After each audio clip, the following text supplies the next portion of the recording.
Hello and welcome. Before I begin, remember to subscribe to my channel and turn on notifications so you never miss updates on benefit changes, pensions, and policy shifts in 2025.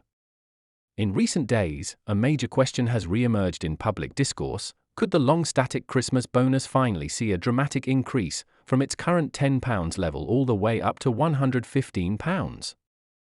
Much of the conversation sparked after Liberal Democrats MP Anna Sabine pressed the issue in the House of Commons, seeking an update on what many see as a woefully insufficient festive payout. For decades, the Christmas bonus has remained symbolic, unchanged in nominal value, and critics argue its real purchasing power has long since been eroded by inflation and rising costs. Anna Sabine's intervention has forced the Department for Work and Pensions, DWP, to break its silence on the matter and provide a formal response, and what we now know is that, despite the mounting pressure, the government currently has no plans to conduct an assessment or commit to increasing the bonus as proposed. Pensions Minister Torsten Bell responded directly, stating that the department has no current plans to make such an assessment, and reiterated that the Christmas bonus was conceived as a one-off £10 payment in 1972 rather than a benefit designed for ongoing uprating or indexing. He emphasized that the bonus is not subject to routine annual increases like many other benefits and that there is no mechanism in place for automatic adjustments, effectively placing the proposal to raise it to £115 off the immediate table.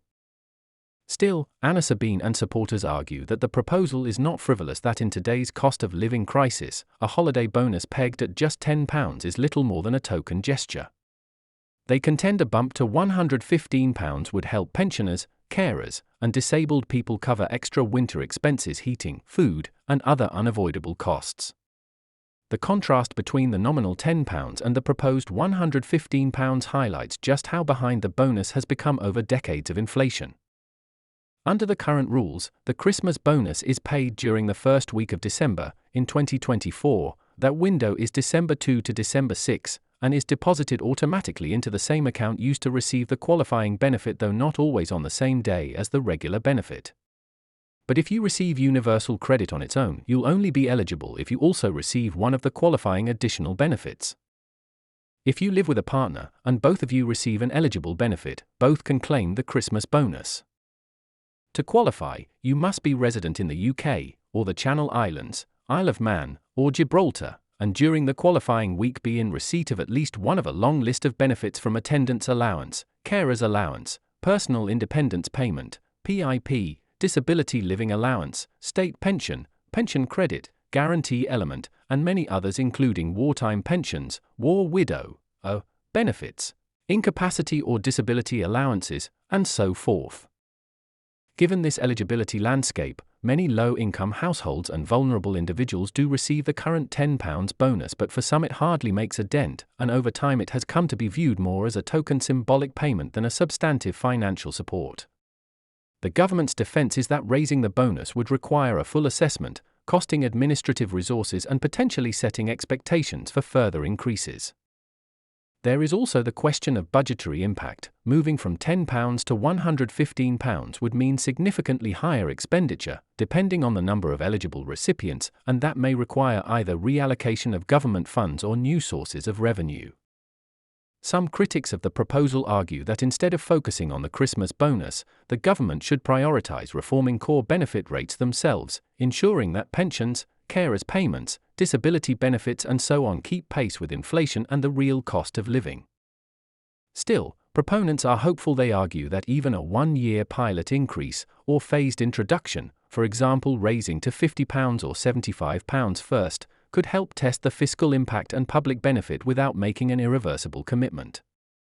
They suggest that if the government were to respond proactively, it could boost morale among vulnerable communities, send a positive message about social solidarity, and provide some measurable relief just ahead of the seasonal hardships that many face. Beyond the political and fiscal arguments, there is a human dimension. Pensioners on fixed incomes often say they face more strain in winter months. Heating bills rise, food prices creep up, and extra costs for daylight, clothing, and home maintenance accumulate. For those individuals, even an uplift of £50 or more could make a difference, though some will caution that it would still be modest.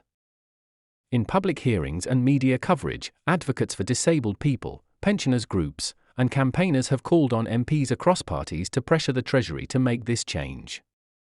Some suggest tying the Christmas bonus to a simple variable index, whether some percentage of average inflation or to the Consumer Price Index, CPI, so that it does not get stranded again in zero real growth. Others point to successful examples in other benefits that are routinely uprated and argue there is no inherent reason the Christmas bonus cannot be treated similarly. From the government side, responses have been cautious. Minister Bell's statement that there is no current plan to assess the change may in practice mean that behind closed doors there will be internal reviews or costings, but publicly the government is avoiding firm commitments before the next budget or spending review. MPs like Anna Sabine may continue to push, in parliamentary questions, debates, and committee referrals, to force the government's hand. In the lead up to the next general election or fiscal cycle, the Christmas bonus could become a campaign issue, with opposition parties or smaller parties pledging to raise it if elected, and the government needing to respond in kind.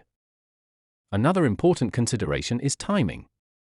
To get any increase in place by December 2025, the government would need months of lead time, drafting new regulations, amending payment systems, notifying recipients, estimating costs, auditing eligibility, and securing funding approval. This means that a decision would need to happen well in advance, likely in early or mid-2025, further constraining the window for change. If no decision is made soon, the status quo becomes far more likely for another year. Also, public awareness will matter. Many recipients of benefits may not even realize this debate is happening, or may not know their eligibility. A media campaign or outreach by social services and charities could help bring more voices to bear on the issue. Looking forward, there are a few possible scenarios. One is that nothing changes, the bonus remains £10, with occasional pressure but no formal reassessment. That is the baseline scenario under current government statements.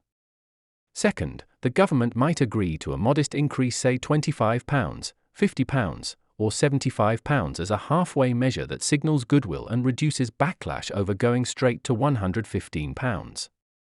Third, the government could accept the full £115 proposal, either as a one-off increase or as a new benchmark, possibly to be uprated in future years. This would be a bold move, but also a politically attractive one in an election year or in a climate of growing public demand for support.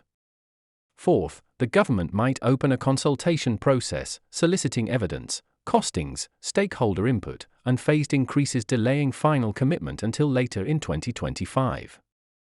Any of these possibilities would be heavily influenced by public pressure, media coverage, parliamentary debates, and the overall fiscal position of the government.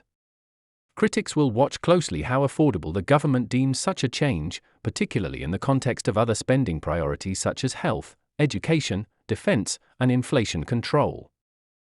If a modest increase is approved, operational details will become key: how to notify recipients, how to adjust existing payment systems, how to process any back payments if new eligibility is found, and how to integrate the change with existing benefit frameworks. There could also be pushback or legal challenges, for example, recipients who feel they were eligible in prior years but not paid the full amount, or disputes over qualifying weeks, residency, or benefit overlap. The government would need to ensure clarity in rules to prevent confusion and fraud. Meanwhile, advocacy groups will lobby for clear, accessible guidelines so that no eligible recipient misses out due to technicalities. In short, while the official line today is non-committal, the pressure is mounting, and the coming months will be critical in determining whether the Christmas bonus remains a symbolic £10 or becomes something genuinely meaningful again. So where does that leave us in 2025? For now, the official answer is unchanged, status quo, no formal assessment underway, but the conversation is being forced into the open, and momentum may build. If enough public pressure, cross-party consensus, media attention, and parliamentary push align, we might see a breakthrough. But equally, the inertia of government bureaucracy and budget constraints could stall any serious move. That means for benefit recipients and pensioners, it's wise to stay informed, reach out to MPs or representative groups, and make your voice heard in public consultations or local forums. With that in mind, I'll be watching closely and reporting any shifts or announcements as soon as they emerge. If you found this in-depth update helpful, insightful, or just worth knowing, please subscribe to my channel, share this video with friends or family who might benefit, hit the like button, and leave a comment letting me know what you think the Christmas bonus should be in 2025. Together we can follow and influence the debate. Best wishes, and thanks for watching. Subscribe to my channel.